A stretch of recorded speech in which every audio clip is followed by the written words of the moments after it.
Some mornings begin with coffee. Emma's began with an envelope. No name, no stamp, just her apartment number, written in handwriting she almost recognized, resting against her door like it had always been there. She almost stepped over it. People in this city left flyers, menus, notices nobody read, but something about the paper stopped her. It was too clean, too deliberate. The kind of stillness that doesn't belong in a hallway full of half-torn takeout coupons and unopened bills. She picked it up before she'd even decided to. The paper felt heavier than it should have. Warmer, almost. Though that made no sense at 6 in the morning in a building with broken heating.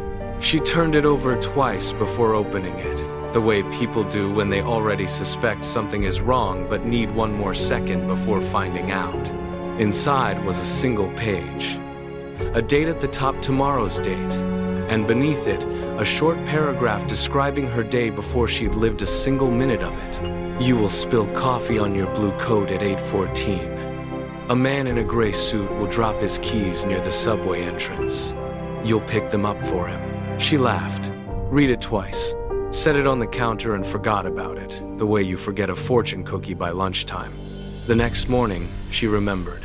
Her coat had a coffee stain exactly where the letter said it would be. And at 8:14, a man in a gray suit dropped his keys 3 feet from the subway entrance, right in front of her. She stood frozen on the sidewalk while strangers moved around her like nothing extraordinary had happened. A woman brushed past with a stroller. A bus hissed to a stop and pulled away again. The city kept moving, indifferent, while Emma stood perfectly still in the middle of it, holding a scrap of paper that had just rewritten what she understood to be possible. For them, nothing had happened at all. For Emma, everything had just changed. That night, she barely slept, staring at her front door from across the room, half expecting it to stay empty, half hoping it would. It didn't. Another envelope, another date, another impossible truth waiting to happen, lying on the floor like it had grown there overnight. She told herself it was a coincidence, then a prank, elaborate and cruel, orchestrated by someone who knew her routines a little too well. Then, quietly, in the part of her mind she didn't like admitting things to, the part that stayed awake long after the rest of her had given up on sleep, she started to wonder if it was something else entirely. Because the letters didn't stop. Every morning, before the sun fully rose, a new one appeared. And every single prediction, no matter how small or strange, came true exactly as written.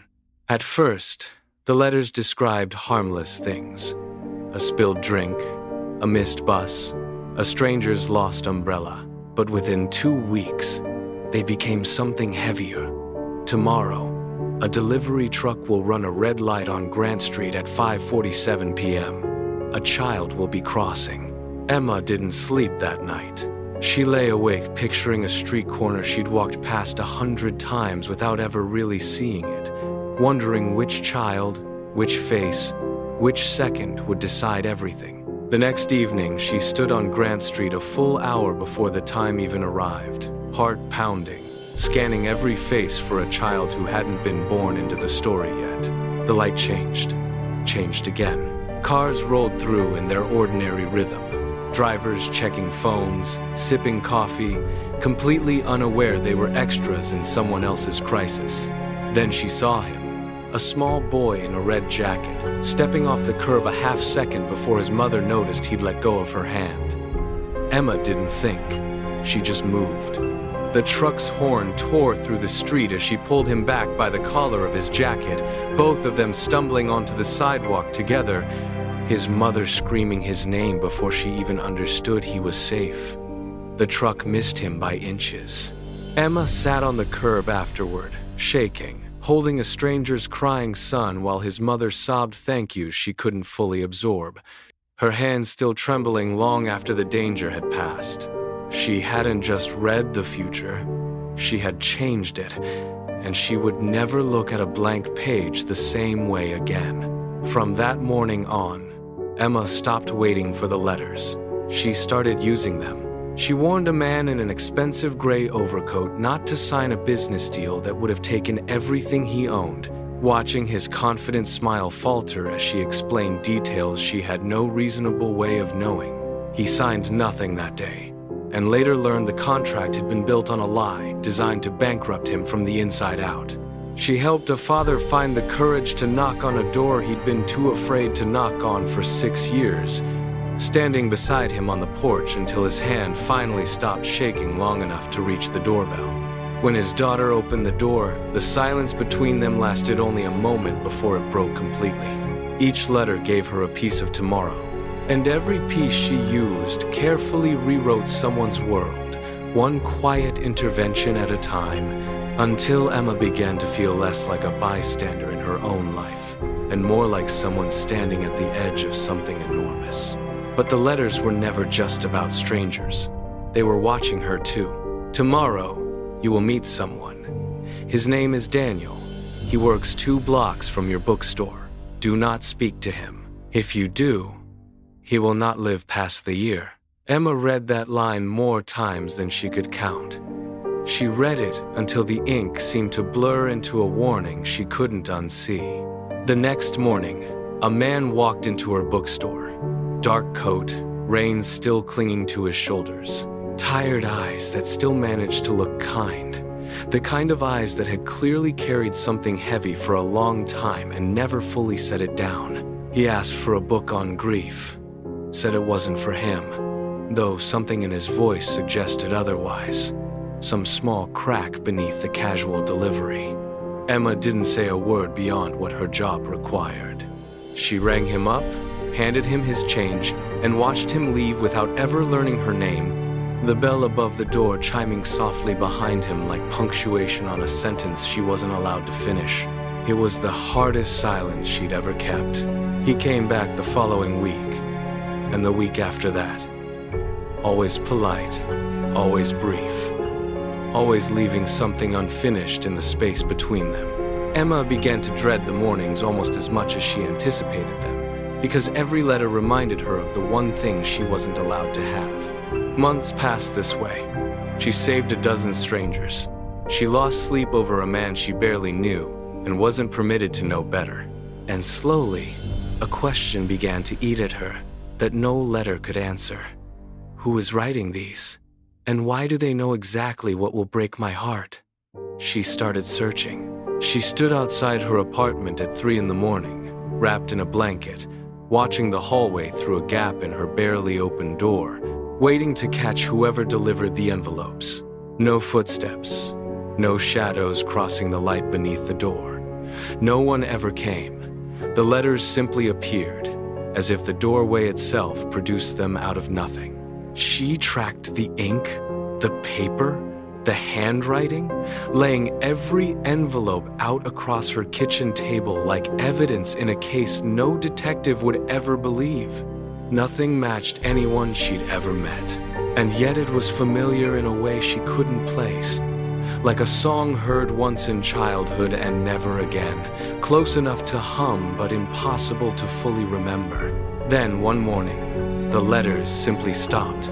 No warning, no explanation, just silence where certainty used to be. For the first time in almost a year, Emma woke up not knowing what her day would hold. It should have felt like freedom. Instead, it felt like losing a hand she'd only just learned to use. That was the same week Daniel finally spoke first. He didn't ask for a book, he asked for her name. And when she gave it, nothing happened. No accident, no tragedy, no letter arriving the next morning to punish her for the risk. Just a conversation, then another, then years of them. Emma married Daniel 3 years later, never fully explaining why she'd once avoided him so completely. He never fully explained why he kept coming back, despite her strange silence. Some things, they both agreed, didn't need explaining. They just needed living. It wasn't until 2 decades later, sitting alone in a quiet office lit only by the glow of an old desk lamp, going through Daniel's research files after a private government project he'd worked on was finally declassified, that Emma finally understood. The letters weren't from a stranger. They weren't from fate, and they weren't from luck, no matter how many times she'd told herself otherwise over the years. They were from Daniel, from a version of him 20 years further into their life together, riding backward through a narrow, one-time experimental channel that let a single message cross decades, decaying with each use until it vanished completely, like a candle burning down to nothing. He hadn't sent himself instructions to win her heart.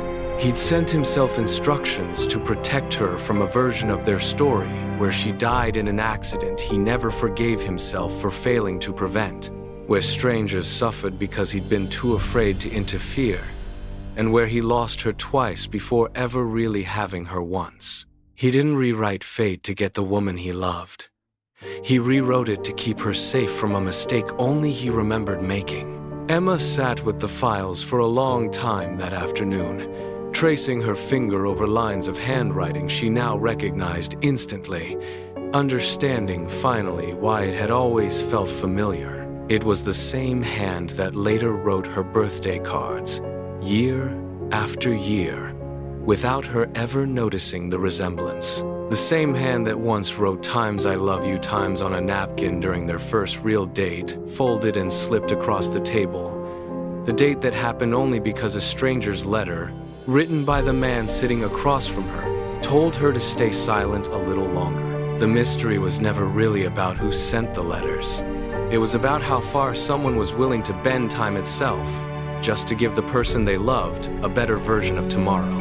And maybe that's the truest kind of love there is. Not the one that changes the world. The one that quietly, patiently, rewrites it one letter at a time until the person you love never has to feel the pain you already survived.